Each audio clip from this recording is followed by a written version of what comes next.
Good morning student, again welcome back to Om concept classes. और जैसा कि हम लोग पिछले क्लास में देखे थे करंट, डायरेक्शन ऑफ करंट, और आज हम लोग ओम्स लॉ के बारे में देखने जा रहे हैं। किसके बारे में देखना है? Ohm's law. क्लियर? तो बात करते हैं ओम्स लॉ क्या होता है। ओम्स लॉ तो यहाँ पे देखा जाए, अगर कोई इलेक्ट्रिक सर्किट है, ये इलेक्ट्रिक सर्किट है, क्लियर, और V वोल्ट पोटेंशियल डिफरेंस कितना अप्लाई कर रहे हैं? V। तब इसको में क्या करंट फ्लो कर रहा, तब ये बल्ब ग्लो होगा। तो ओम्स लॉ के अनुसार बोला जाता है कि जितना अमाउंट में अगर पोटेंशियल डिफरेंस अप्लाई करेंगे उतना ही अधिक इलेक्ट्रिक करंट फ्लो करेगा किसी सर्किट से। इट मीन्स कि इलेक्ट्रिक करंट डायरेक्टली प्रोपोर्शनल होगा किस पे? अप्लाइड पोटेंशियल डिफरेंस पे। तो ओम्स लॉ तो यही तो बोला कि इलेक्ट्रिक करंट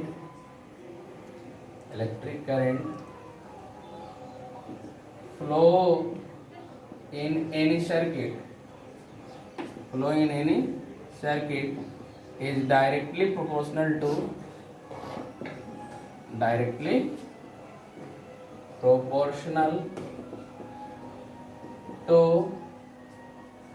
applied potential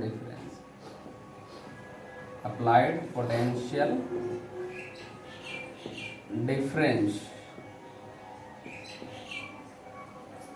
किसी भी सर्किट में जितना अधिक अमाउंट में पोटेंशियल डिफरेंस अप्लाई करेंगे उतना ही इलेक्ट्रिक करंट फ्लो होगा।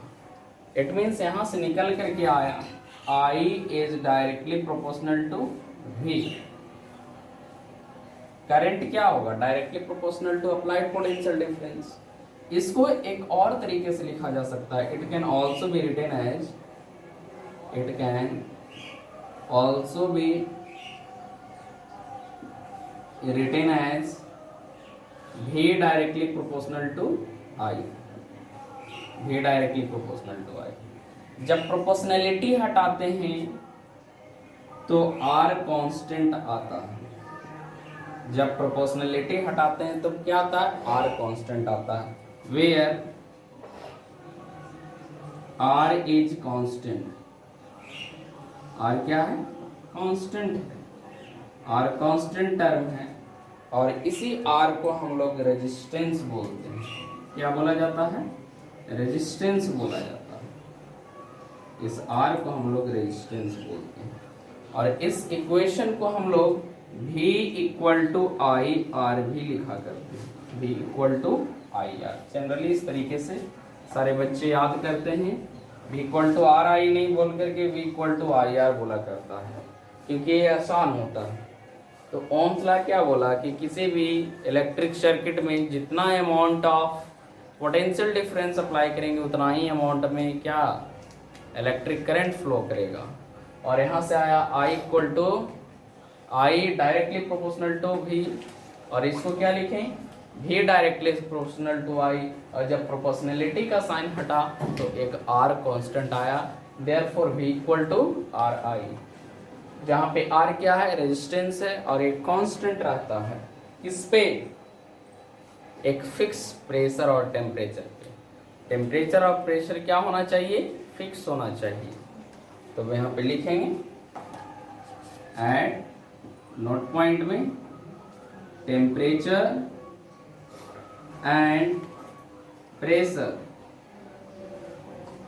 Should be same. Temperature and pressure should be same. ऐसे अलग अलग टेम्परेचर और अलग अलग प्रेशर पे बदल जाए, इसलिए टेम्परेचर और प्रेशर क्या होगा? सेम होना चाहिए। यहाँ पे भी वो पॉइंट लिख देंगे। नोट पॉइंट में टेम्परेचर एंड प्रेशर कांस्टेंट होना चाहिए।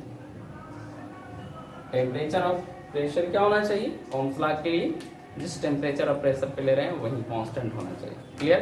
इसको लिखिए। क्या आया? यहाँ पे आया V equal to I R आया, V equal to I R. अब इस इक्वेशन को मॉडिफाई करें तब R इक्वल टू क्या हो जाएगा, V by I. R equal to क्या हो जाएगा, V by I, where V क्या है, V है पोटेंशियल डिफरेंस, V क्या है, potential difference, V potential difference है। I क्या है, I करंट है, इलेक्ट्रिक करंट, और R क्या है, R रेसिस्टेंस है, और एक कांस्टेंट होता है eight fix temperature and pressure पे। फिक्स टेम्परेचर और प्रेशर पे R क्या होता है, यहाँ पे कांस्टेंट होता है। क्लियर। अब देखिए यहाँ पे R equal to V by I होगा, R इक्वल टू क्या हुआ, V बाई आई। तब यहाँ पे SI यूनिट देखा जाए, SI यूनिट की बात करें, SI यूनिट ऑफ रेसिस्टेंस की बात करें तो R equal to V by I. It means इसका SI यूनिट क्या होता है, ओम होता है, ओम। और इसको इस तरीके से भी रिप्रेजेंट करते हैं, ओम को इस तरीके से रिप्रेजेंट किया जाता है, ओम। तब ओम इज इक्वल टू क्या हो जाएगा, ओम इज इक्वल टू वोल्ट का क्या होता है, बोलिए, पोटेंशियल डिफरेंस का वोल्ट होता है, और इलेक्ट्रिक करंट का क्या होता है, एम्पियर होता है। इसलिए देयरफॉर यहाँ पे क्या लिखा जा सकता है, 1 ohm equal to 1 volt divided by 1 ampere, ये लिखा जा सकता है, लिख सकते हैं हम लोग। अब यहाँ से 1 एम्पियर का डेफिनेशन आराम से होता है। 1 एम्पियर किसको बोला जाएगा, तो 1 एम्पियर किसको बोला जाएगा, डिफाइन कीजिए। तो 1 एम्पियर उस क्वांटिटी को बोलेंगे जब 1 वोल्ट अप्लाई करते हैं तब कितना, 1 एम्पियर करंट फ्लो होता है, उसको 1 वोल्ट बोलते हैं।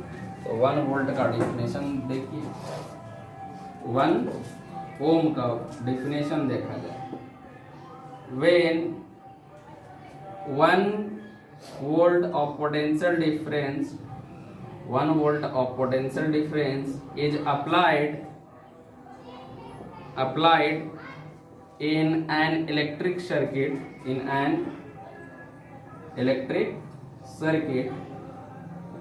then 1 ampere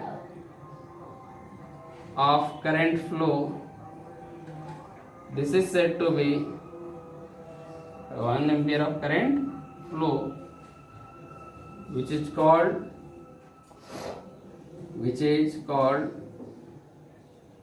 1 ohm। उसको क्या बोलेंगे, 1 ohm बोलेंगे। क्लियर। इस क्वांटिटी को 1 बोला जाएगा।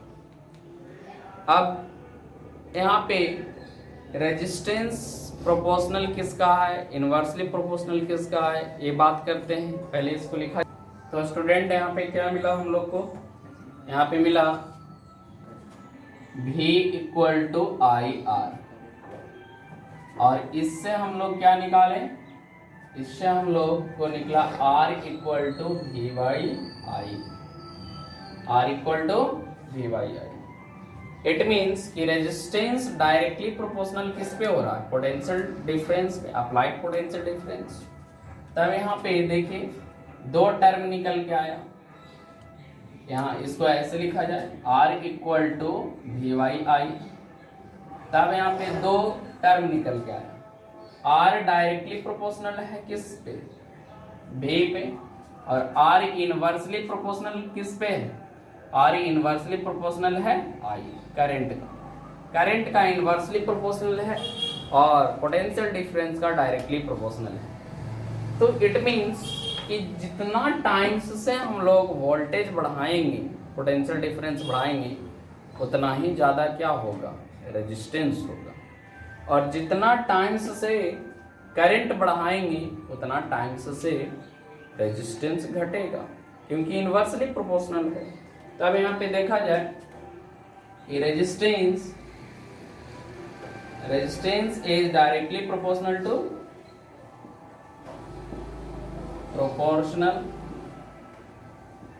टू वोल्टेज, या इसी को पोटेंशियल डिफरेंस बोल सकते हैं। और यहाँ पे resistance is inversely proportional to current का इनवर्सली प्रोपोर्शनल होगा। क्लियर? यहाँ पे वोल्टेज का डायरेक्टली प्रोपोर्शनल होगा और यहाँ पे करंट का डायरेक्टली प्रोपोर्शनल होगा। तब दो बातें आएगा कि वोल्टेज बढ़ाएंगे तब रेजिस्टेंस भी बढ़ेगा, और वोल्टेज घटाएंगे तो रेजिस्टेंस भी घटेगा। इट मीन्स कि वोल्टेज अगर 2 टाइम्स हो जाएगा तो रेजिस्टेंस भी 2 टाइम्स होगा। Clear? For example, if voltage gets double, then resistance will also become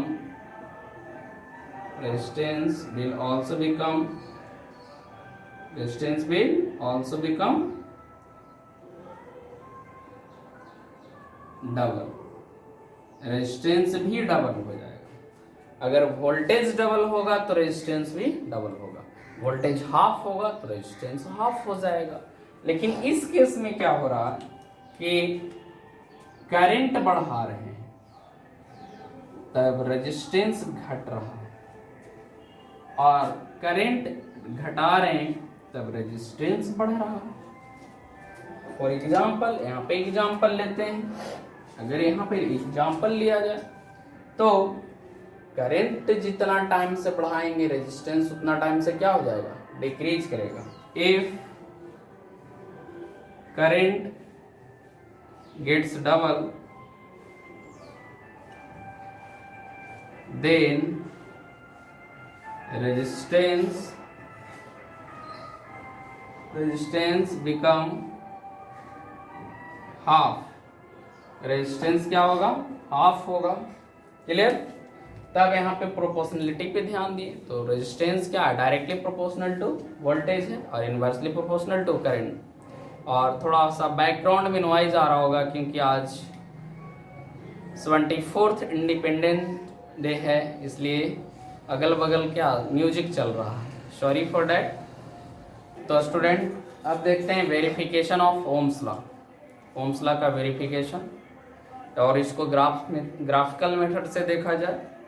होता क्या है कि अगर ग्राफ ले हम लोग एक्स एक्सिस और वाई एक्सिस, तो वाई एक्सिस पे अगर पोटेंशियल डिफरेंस भी रखते हैं और इस पे करंट रखते हैं, क्या रखते हैं? करंट, और करंट का डायरेक्शन एक्सिस की ओर है, तब इसका स्लोप क्या देगा? स्लोप जो देगा और रेजिस्टेंस के बारे में जानकारी देगा। किसके बारे में देगा? रेजिस्टेंस। क्यों? क्योंकि स्लोप किसी भी चीज का स्लोप बाई एक्स एक्सिस होता है, बाई एक्स एक्सिस होता है। तब यहाँ पे स्लोप क्या है? Resistance R. तो रेजिस्टेंस क्या हो जाएगा? यहाँ पे वी बाई आई हो जाएगा। V by I, R equal to क्या होगा? वी बाई आई होगा। इट मीन्स कि वी बाई आई को हम लोग लिख सकते हैं resistance is equal to change in voltage, change in potential difference divided by change in current. Final voltage कितना होगा और इनिशियल वोल्टेज कितना था, दोनों का बीच का डिफरेंसेस। उसी तरीके से फाइनल करंट कितना होगा माइनस इनिशियल करंट कितना होगा, तो डिफरेंसेस निकालते हैं। Therefore resistance is equal to final voltage minus initial voltage divided by final current minus initial current. Clear? ये होता है। और इसी को और लिखा जाए आगे बढ़ा करके, तब इसको और आगे बढ़ा करके लिखा जाए तो R is equal to del V by del I, where delta is equal to क्या होता है, डेल। इसको डेल पढ़ते हैं तो डेल मीन्स होता है चेंज, चेंज मीन्स होता है final minus initial, final minus initial होता है। क्लियर? तब यहाँ पे R इज इक्वल टू क्या आया, del V by del I. एक एग्जाम्पल से समझते हैं। तो अगर 3 ग्राफ लेते हैं, 3 टेबल लेते हैं, 3 टेबल लिया जाए जिसको मैं एक वोल्टेज के बारे में बताया, एक करंट और एक रेजिस्टेंस के बारे में बताया। तो अगर ये 45 है और करंट 9 है, ये वोल्टेज 45 है, करंट 9 है, ये 50 है और ये कितना हो 10 है, और ये 10 है और ये 2 है, ये 5 है और ये 1 है, तब बोलेगा कि ओम्स लॉ को वेरीफाई करो, सेटिस्फाइड कर रहा है कि नहीं। तो देखते हैं, ये ग्राफ बनाते हैं, यहाँ पे ग्राफ बनाया जाए, तब इधर वोल्टेज और इधर करंट, करंट जाएगा, इधर वोल्टेज और इधर करंट। तो वोल्टेज देखो कहाँ कहाँ है, 5 सिस्टम, तो 5 का कॉमन ले लेते हैं, 5 10 15 20 25 30 और आगे बढ़े 35 40 और यहाँ पे 45। क्लियर? चलो इसको 35 कर देता हूँ और ये 7 है। क्लियर? तो यहाँ तक हुआ। और इधर क्या है, इधर 1 2 3 ले लें, करंट का ग्राफ बनाने आता होगा आप लोग। करंट अगर 1 है, ये 2 है, 3 है, 4 5 6 और 7, ये करंट है एम्पियर में। करंट किस चीज में है, एम्पियर में। क्लियर? इस तरीके से तब ग्राफ बनाया जाए तो देखो यहाँ पे करंट अगर 7 है तो ये कितना है 35, तो इधर से 35 और इधर से 7 जहाँ पे रहेगा तो यहाँ पे हुआ। फिर A 30 लिए तो ये 6, क्योंकि थोड़ा सा बड़ा यूनिट है तो चेंज कर दिया हूँ। तो 6 पे देखा जाए तो 6 पे इधर से ड्रा किए और इधर से ड्रा किए तो कहाँ हुआ, यहाँ पे आया। फिर 2 पे, तो 2 पे ड्रा करो तब कहाँ आया, 10 पे आया। उसके बाद 1 पे तो 5 आया, कहाँ आया 5। और इसको क्या कर दो, ज्वाइन कर दो, यही आपका क्या हो जाएगा, रेजिस्टेंस हो जाएगा। क्या हो जाएगा, रेजिस्टेंस। और पॉइंट दे दो A B C और D, A B C और D। अब यहाँ पे वेरिफिकेशन कैसे करते हैं ओम्स लॉ को, तो कोई 2 पॉइंट के बीच में निकालेंगे तो ऑलवेज रेजिस्टेंस क्या होना चाहिए, कांस्टेंट होना चाहिए, क्योंकि ओम्स लॉ के अनुसार रेजिस्टेंस क्या होता है, एक कांस्टेंट होता है। क्लियर? तो हम मानते हैं रेजिस्टेंस कितना, रेजिस्टेंस BC के बीच में निकाल रहे हैं, BC। तब क्या होता है यहाँ पे del V by del I होता है। और डेल V क्या होता है, फाइनल वोल्टेज माइनस, इधर देखिएगा, final voltage minus initial voltage. तो BC फाइनल तो C पॉइंट है, तो C पे फाइनल वोल्टेज कितना है 30, और B पे इनिशियल वोल्टेज कितना है 10, और यहाँ पे करंट भी उसी तरीके से, तो C पे करंट कितना है 6, और किस पे B पे करंट कितना है 2, तब ये कितना हो गया बताइए, ये हो गया 20/4 यानी 5 ओम रेजिस्टेंस हो गया। उसी तरीके से एक और किसी भी पॉइंट के बीच में ले लो रैंडमली, AD के बीच में ले लिए हम, तब यहाँ पे क्या हो जाएगा, del V by del I हो जाएगा। Clear? Del V by del I होगा। अब फाइनल वोल्टेज भी कहाँ पे, डी पे, माइनस भी कहाँ पे, ए, डिवाइडेड बाई आई कहाँ पे, डी पे, माइनस आई कहाँ पे, ए पे। तब निकाल के देखते हैं, डी पे कितना है 35 और ए पे कितना है, ए पे 5 है, डिवाइडेड बाई ए, डी पे कितना है 7 और ए पे कितना है 1। तब ये कितना हो जाएगा 30/6, इट मीन्स 5 ओम। तब यहाँ पे देख रहे हैं कि कहीं किसी भी दो पॉइंट के बीच में स्लोप के हेल्प से हम लोग रेजिस्टेंस निकाल रहे हैं, तब रेजिस्टेंस ऑलवेज क्या आ रहा है, कांस्टेंट आ रहा है। तो ओम्स लॉ यही तो बोला कि resistance will be always constant eight particular temperature and particular pressure. तब यहाँ पे रेजिस्टेंस क्या आ रहा, कांस्टेंट आ रहा। देयरफॉर हम लोग लिख सकते हैं कि RBC is equal to RAD, और कोई भी रैंडमली आप लिख दो, इज इक्वल टू RAB भी हो जाएगा, इज इक्वल टू RAC भी हो जाएगा, इज इक्वल टू RBD भी हो जाएगा। जितना पॉसिबिलिटी है सारे पॉइंट के बीच में रेजिस्टेंस क्या होगा, कांस्टेंट होगा। इट मींस ये क्या रहेगा, कांस्टेंट रहेगा।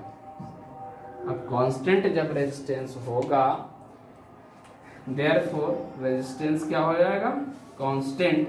अब जब रेजिस्टेंस कांस्टेंट होगा तो ओम्स लॉ क्या होगा, वेरीफाइड होगा। ओम्स लॉ वेरीफाइड, यहां लिख सकते हैं ओम्स लॉ वेरीफाइड। क्लियर।